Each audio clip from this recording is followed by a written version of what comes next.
अरे उमर बेटा, मेरी बात गौर से सुनो बेटा। तालीम का रास्ता वो है जो जिंदगी को रोशन करता है। ये सिर्फ किताबों तक महदूद नहीं बेटा, बल्कि दुनिया को समझने की कुलीद है। हाँ दादा अबू, आप हमेशा यही कहते हैं। मैं अभी कुछ दिनों के लिए स्कूल से आराम करना चाहता हूँ।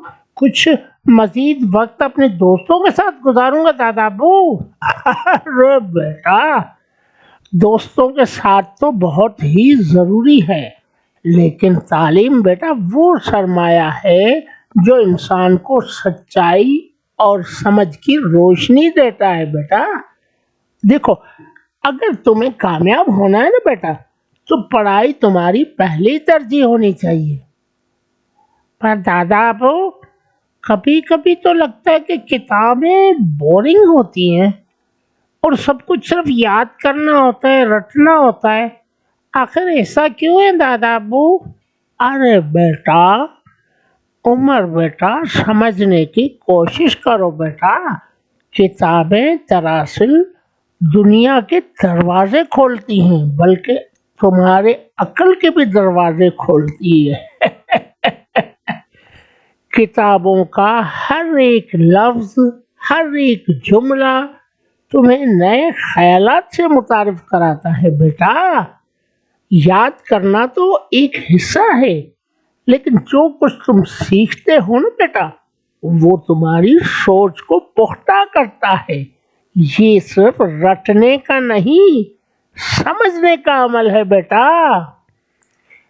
लेकिन दादा अबू, सब कुछ तो इतना पेचीदा है, मैं क्या करूँगा इस इल्म का?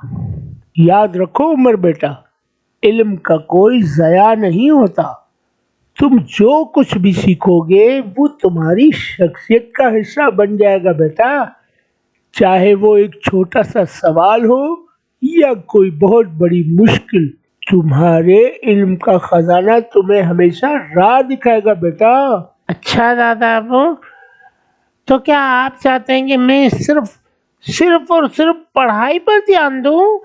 नहीं बेटा, मैं ये नहीं कहता कि तुम सब कुछ छोड़ दो, खेलना छोड़ दो, दोस्तों के साथ वक्त गुजारना छोड़ दो। बेटा, वो सब भी जिंदगी के लिए जरूरी है, लेकिन सबसे अहम ये है कि तुम्हारा इल्म तुम्हें मजबूत बनाए बेटा, ताकि तुम दुनिया में कदम रखो, तुम्हारे पास वो सब हो जो तुम्हें कामयाब जिंदगी गुजारने के लिए तुम्हारे पास होना जरूरी है। जी दादा अबू, मैं आज से ये अहद करता हूँ कि मैं अपनी तालीम पर बहुत से भी ज़्यादा तवज्जो दूंगा, क्योंकि तालीम इंसान की तरक्की और कामयाबी की अहम सीढ़ी है। ज़िंदगी के मुख्तलिफ पहलुओं को समझना और सीखना बहुत ज़रूरी है। इस तरह मैं अपने मुस्तकबिल को बेहतर बना सकूँगा। बहुत ही प्यारी बात बताई है दादा अबू ने, इसीलिए तो दिल चाह रहा है कि दादा अबू से कह दूँ, दादा अबू जिंदाबाद।